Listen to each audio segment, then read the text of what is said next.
There were more than 600 people at that party. Alcohol, drugs, masks, complete chaos. And just a few hours later, 22-year-old Chelsea Brooke would vanish without a trace.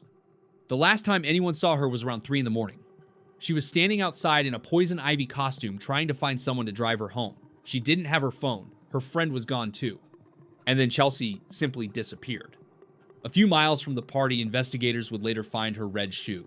6 months later, part of her costume ripped in the crotch area and along the straps. And a few weeks after that, construction workers would uncover her remains in a shallow grave near abandoned railroad tracks.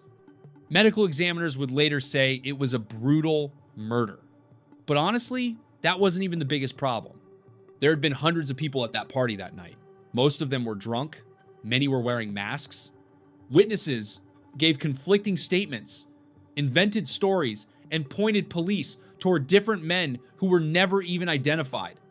So what really happened to Chelsea Brooke after that Halloween party? And who was the last person to see her alive?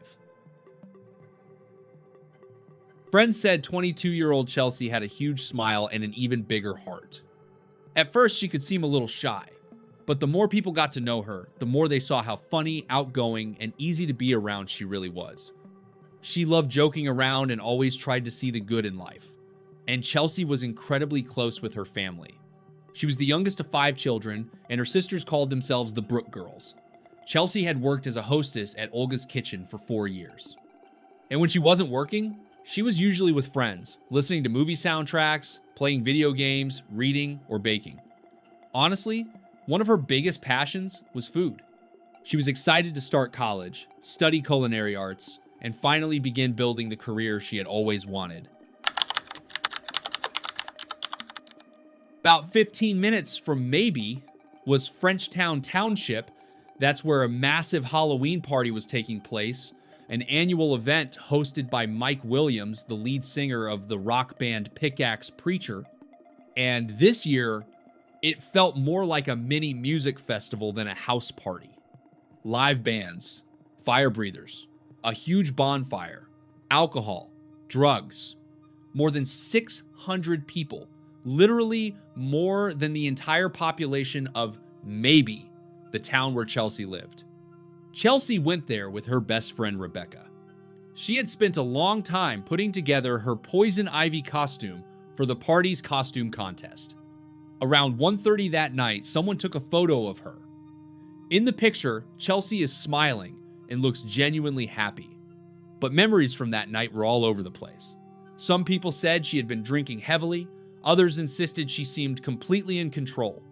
Several witnesses later claimed Chelsea accidentally walked into a wooden pole at some point during the night, and after that she started asking people for a ride home. She had left her phone in Rebecca's car because her costume didn't have pockets, so Rebecca went to get it for her. "Wait here, I'll be right back." But when Rebecca returned, Chelsea was gone, and none of her friends ever saw her again. At first, everyone assumed she had simply left with someone else. The party was chaos. People were constantly coming and going. But by morning, Chelsea still hadn't come home. Her bedroom was untouched, and her phone was still sitting in Rebecca's car. Her family contacted police almost immediately. When detectives arrived at Mike's property, they quickly realized something important. Chelsea probably couldn't have walked home from there. The area was isolated, with long, dark, rural roads, and her house was about 8 miles away. Outside, piles of bottles and cans still covered the property, and the remains of the massive bonfire were still smoldering. Mike admitted he didn't even know Chelsea personally. That's how huge the party had been.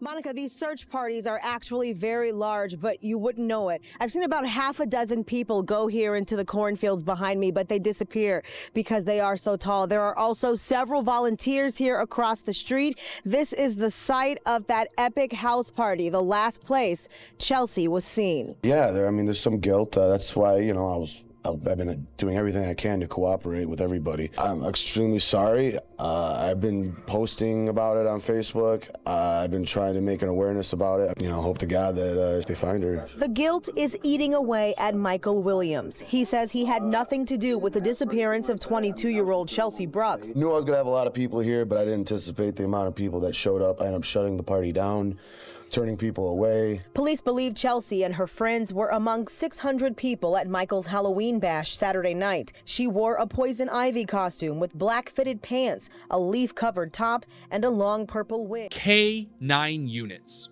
drones, helicopters, and hundreds of volunteers searched every inch of the property and the surrounding area. It quickly became obvious that this was going to be an incredibly difficult investigation. Most of the people at the party had been wearing costumes. Many had masks on. And on top of that, there was heavy drinking and drug use throughout the night. Getting a clear picture of who had been there and what exactly had happened was almost impossible. Monroe County Sheriff Dale Malone later said that many of the people investigators interviewed were so intoxicated they simply couldn't provide useful information. Basically, detectives were dealing with two separate problems at once. Some people genuinely knew nothing, while others wanted to help but had confused memories or completely distorted versions of events. Some witnesses claimed they saw Chelsea outside crying because she was worried about how she was going to get home. Another person told police that around 3 a.m, they saw Chelsea leaving the party with a man wearing a dark hoodie, oversized dark-framed glasses, and long side-swept bangs. That's like the kind of look now, with the glasses and the hair. So it's really hard. I even told, like I said, I told the authorities that I had no idea who it could be. Who that man was and whether Chelsea had actually left with him, nobody knew for sure. Police even released a sketch of the person witnesses claimed they had seen with her that night. But after that, the investigation started turning into chaos, fueled by false statements and fake leads. One party guest, Harlan Bird, gave investigators a detailed story about supposedly helping Chelsea while 2 men were harassing her. Later, police discovered he had completely fabricated the entire thing. He was arrested. Then a woman named Carrie told detectives that her boyfriend had confessed to murdering Chelsea, but that story also turned out to be false. Investigators believed she was trying to get revenge on her ex, and she too was arrested for providing false information to police. Meanwhile, the search for Chelsea kept growing larger and larger. The Facebook page, Help Find Chelsea Brooke, gathered more than 12,000 supporters, and over 1 million flyers with her photo were distributed across the country. Months passed. Her 23rd birthday came and went. Then her sister got married with a painful empty space where Chelsea should have been standing. And then investigators finally got their first real break in the case. A few miles from the party, Chelsea's red shoe was discovered in a field. And about 6 months later, part of her poison ivy costume was found in an industrial area. Tonight, the office of the Monroe County Sheriff releasing an update involving the disappearance of Chelsea Brooke. Perhaps the lead that could mean a huge break in their investigation, acting on a tip during a 2-day search here at Vreeland and Peters and Flat Rock. State police and deputies able to collect clothing and other evidence. There was blood on the costume. The fabric looked like it had been violently ripped from her body. Not carefully removed, not accidentally torn, but forcefully pulled apart. The seams were stretched, the straps were ripped, and the fibers were badly distorted. The outfit had clearly been exposed to the elements for a long time. Rain, wind, dirt. It hadn't been lying there for just a day or two. And yet, even after all those months, investigators still found an unknown male DNA profile on the costume, along with Chelsea's blood. Despite the weather and the time that had passed, the biological evidence had survived. And at that point, it became the most important lead in the entire investigation. Police also discovered that the costume had been found not far from the home of Harlan Bird's grandmother, the same man who had previously fabricated the story about Chelsea being harassed at the party. The coincidence seemed too suspicious to ignore. Detectives brought him back in for questioning, asked him the same questions again, and went over every detail. He took a polygraph test, which showed no signs of deception, and he also provided a DNA sample for comparison. But despite how suspicious everything looked, it ultimately was just a coincidence. His DNA did not match the profile found on the costume. A lead that once seemed promising suddenly went nowhere. Then, just a few weeks after the costume was discovered, investigators made another finding. And once again, the tension inside the case grew even stronger because every new piece of evidence had the potential to either bring them closer to the truth or pull the investigation even deeper into confusion.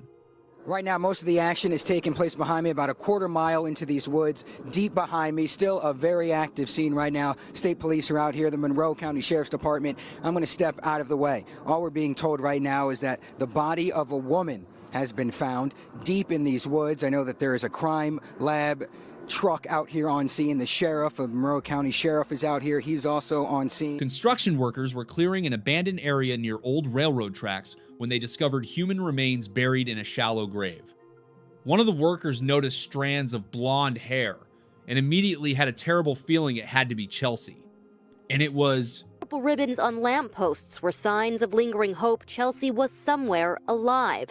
And now the news that body was hers is hitting hard. There was always hope that she was still alive, but now the hope is gone. So there's closure to it now, but still, it's really rough. At Olga's at the Mall of Monroe, where Chelsea worked as a hostess, purple ribbons and ornaments encouraged diners to keep Chelsea in their thoughts. And on the Facebook page that kept thousands updated during the search, her brother Nathan posted a brief comment yesterday, thanking everyone for their efforts. He called this the end of the search for Chelsea, but just the beginning of the search for justice. Things like that happen everywhere, but in a small town, everybody knows everybody, and everybody goes to church together, and everybody just knows, so it's tough. It's like one of your own. Chelsea was found naked in a wooded area about 10 miles from the party. Her body had been left out in the open, hurriedly covered with branches as if that could somehow hide what had happened to her. The medical examiner said she died from severe blunt force trauma to the head. This wasn't a fall or some accidental injury. The damage was so extreme it could not have been caused by fists alone. Some kind of blunt object had been used. The blows were powerful and repeated. Chelsea's nose, jaw, and eye sockets had all been fractured. 2 of her teeth had been knocked out. Everything pointed to an incredibly violent attack. By that point, more than a year had passed since she disappeared, and the case had fully transformed from a missing persons investigation into a homicide investigation. During that time, police had received more than 1,000 tips, conducted hundreds of interviews, executed dozens of search warrants, and worked alongside nearly 50 different law enforcement agencies. And eventually, investigators identified a new suspect. A little grainy, but take a close look at this picture. Police want to talk to this man in connection with the disappearance of Chelsea Brooke. Chelsea disappeared back in October of 2014. You may recall last season. Meanwhile, the man whose DNA had been found on Chelsea's costume eventually landed on police radar himself. And honestly, it didn't happen because of some dramatic confession or brilliant detective breakthrough. It happened because of a routine arrest procedure. 27-year-old Daniel Clay already had a long criminal record that included drugs, theft, breaking and entering, assault, and resisting police officers. He was arrested for stealing someone's backpack. On the surface, it seemed like a minor crime, but under a new law, Daniel was required to provide a DNA sample after his arrest, and that sample matched the DNA profile found on Chelsea's costume. On top of that, another woman came forward claiming Daniel had attacked and sexually assaulted her about a month earlier. During questioning, Daniel initially told detectives he only recognized Chelsea from the news and had never met her personally. But the moment investigators told him about the DNA match, his entire demeanor changed. Daniel admitted he had been at the same Halloween party. He admitted he had been drinking heavily and using drugs that night. He also claimed he had sex with a woman in his car. But he insisted over and over that it was not Chelsea. He kept repeating the same thing again and again. There was no way his DNA should have been on her clothing.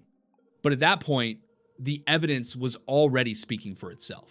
You told me you never had sex. You never had sex, never nothing. Would there be any reason that your DNA would be with Chelsea Brooke? No. Or on her clothes? Or in her hair? Not to my knowledge. But DNA doesn't lie, and at that point, detectives were starting to lose patience. I think the thing is, Daniel, all right, is you had sex with a female that had dark hair in the back of your car. All right?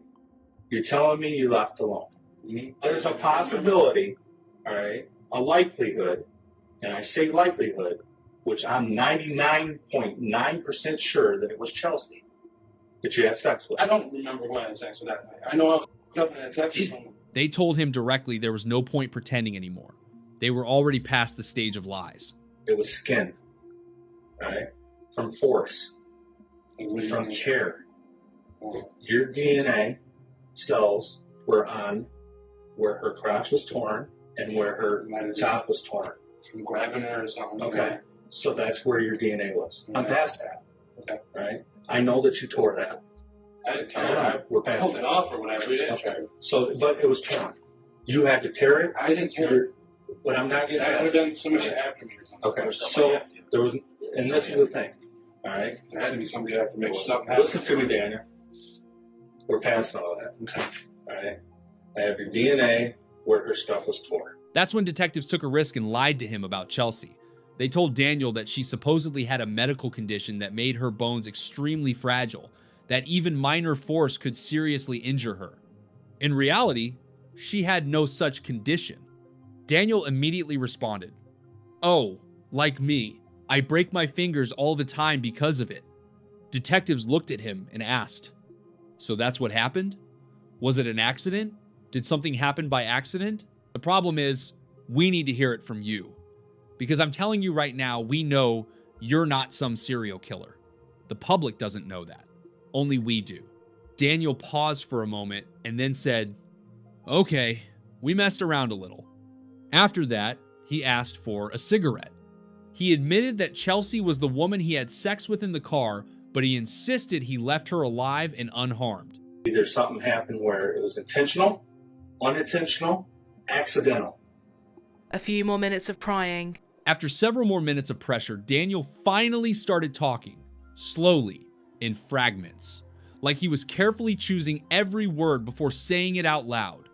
He claimed that night, while drunk and high, he had been driving down a dark road when he saw Chelsea walking alone on the side of the street. She didn't have her phone. She had no easy way to get home. According to Daniel, he offered her a ride, and the two of them later had consensual sex inside his car. He insisted it was not violent. Daniel claimed Chelsea had asked him to choke her during sex. Then, according to his version of events, after about 30 seconds, she suddenly stopped breathing. He said he tried to perform CPR on her afterward, but couldn't save her. The story sounded like an attempt to explain what happened and minimize the brutality of that night. But in court, his words were now being compared against the forensic evidence, the extent of Chelsea's injuries, and the amount of time it actually takes for fatal strangulation to occur. And detail by detail, his version of events started falling apart. It wasn't. Did you intentionally? No, I did not intentionally hurt her. Okay, then we need to know what happened. Okay, there's a We big had difference. sex, and she did get freaky. Okay, and that sex, it got rough.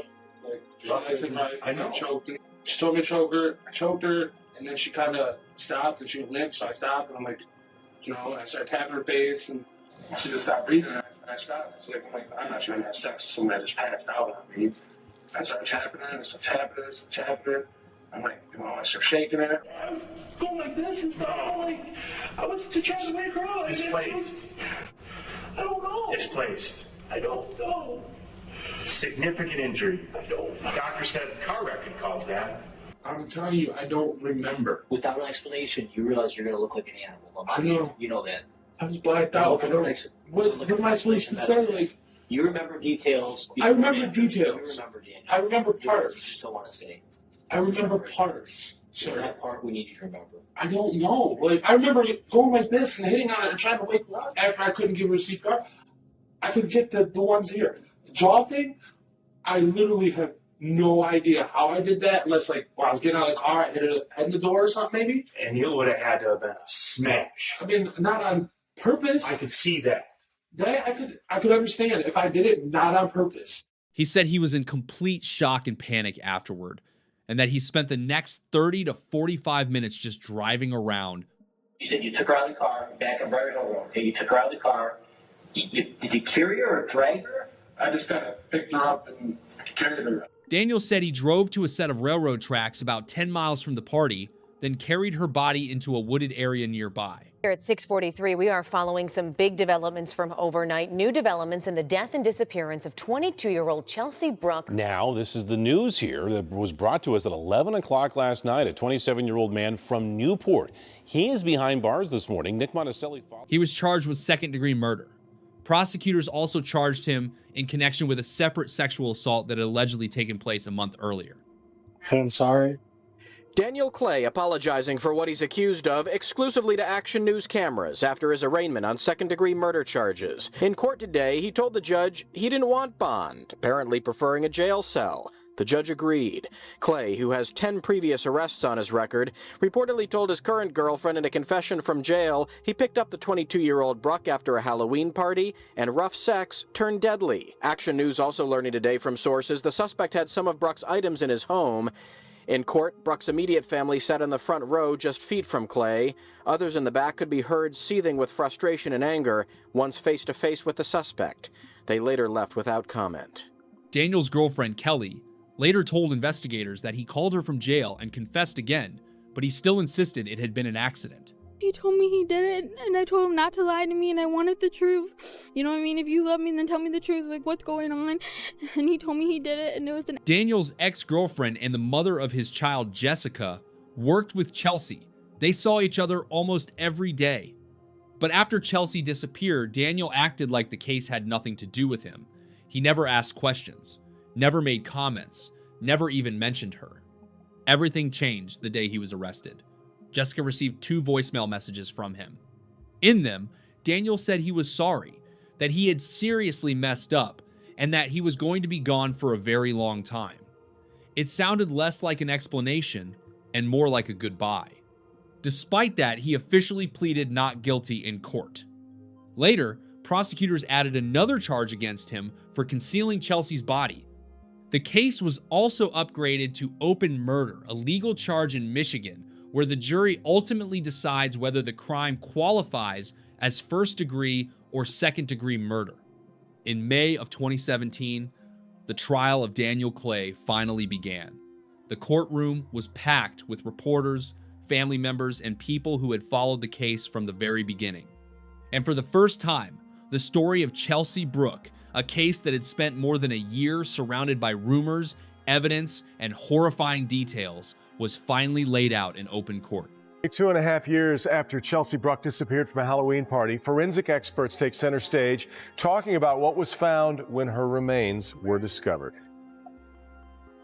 The outfit that was still very much intact when it was found, except for 2 glaring spots, the crotch of the costume and one of the straps. Experts testified the rips in the fabric were not consistent with someone who took it off, rather with someone tearing at it with keys to get it off. Daniel Clay's DNA was found on the costume and the wig Brooke was wearing. She was found when John Marcon was hauling dirt on the property he owns in Ash Township. He's the one who found her skeletal remains. I was looking at the dirt pile, then I was actually looking to see if I could get the dozer back in there because it was kind of a tight area. And then I looked off to my left, and that's when I noticed a body.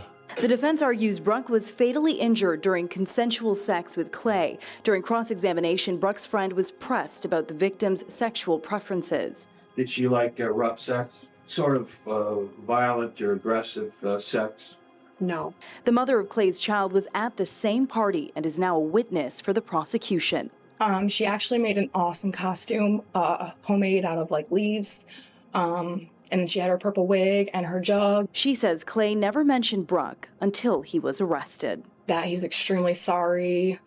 Please tell his son please tell Bryson I love him. I'm really sorry. Yeah, he said he was going to be gone for a really long time. At that point, nobody was denying that Daniel had killed Chelsea. He had already admitted to it himself.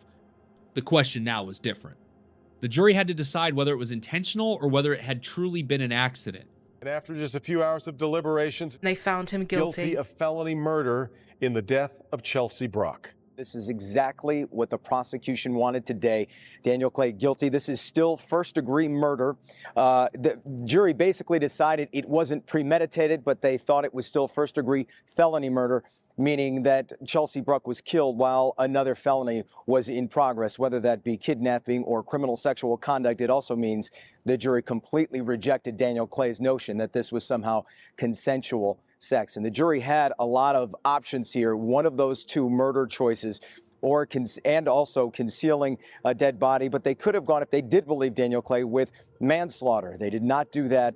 And obviously, though, when that first not guilty verdict was read, there was an audible gasp in the courtroom, not knowing what was coming next. Listen. We, the jury, find as follows. Count 1, first-degree murder, not guilty. Felony murder, guilty. We're pleased with the jury's verdict. We think it was well-founded and certainly supported by the evidence. During sentencing, Chelsea's mother, Leandra Brooke, turned toward Daniel and told him she forgave him. The courtroom fell into a heavy silence, the kind where even breathing feels loud. People were expecting anger, rage, hatred, but instead, she chose different words. She was wearing purple, Chelsea's favorite color. It stood out immediately, like a quiet symbol of remembrance that nobody in the room could ignore. Pinned to her chest was a Crime Stoppers button with Chelsea's smiling face on it, a photograph that had now become part of the fight for justice. In her hands, she held a Bible, and then she handed it to him, calmly, without shaking. Leandra said forgiveness did not mean she would ever forget what happened. It did not mean the pain was gone. It did not mean the wound had healed. But for her own peace of mind, she said she had to forgive him. Otherwise, the pain would destroy her from the inside. Her voice was quiet but steady, like someone making a decision that had come at an unbearable cost. There were no screams in that courtroom, no dramatic outbursts, just a mother who had lost her daughter and the man who had taken everything from her. Daniel sat there with an empty expression on his face. No reaction, no emotion. His stare looked distant, almost detached, like her words either never reached him or changed nothing at all. And honestly, there was something deeply unsettling about that silence. Something colder than any response he could have given. Leandra said there was an important lesson in Chelsea's death. A lesson nobody should ever have to learn this way. A lesson about trust, about caution, about how one moment, one decision, one encounter can change everything forever. And in that moment, she wasn't speaking only to him. She was speaking to everyone listening. And beneath all the grief in her voice, there was also strength, the strength of a woman who refused to let darkness completely consume her. Don't leave your friends alone. If you go somewhere together, anywhere, please make sure you leave together too. Don't assume they'll be okay. We still keep waiting for her to walk through the back door. The judge also had a few harsh words for him. Very clear to me, Mr. Clay, you're a liar, a rapist, and a killer. Daniel Clay sentenced to life in prison without parole for the murder of Chelsea Brooke. It was a life sentence without any chance of parole. No early release, no second chance. Later, Daniel also received an additional sentence of 40 to 75 years for another sexual assault, another victim, and more proof that this was not some isolated mistake. The judge described him as a violent predator and a serial rapist. Mr. Clay, you are a liar, an opportunist, and a predator. Daniel later appealed the conviction, but the sentence was upheld. In Chelsea's memory, a culinary scholarship was later created at Monroe Community College, the same place where she had dreamed of studying and building her future. And then, in the end, it all faded out the same way hundreds of Halloween nights do. The lights went out, the music stopped, people went home, remembering the chaos of the party and scrolling through photos on their phones the next morning.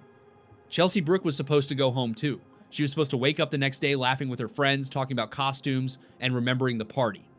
But instead, her story became a terrifying reminder that real monsters do not wear masks.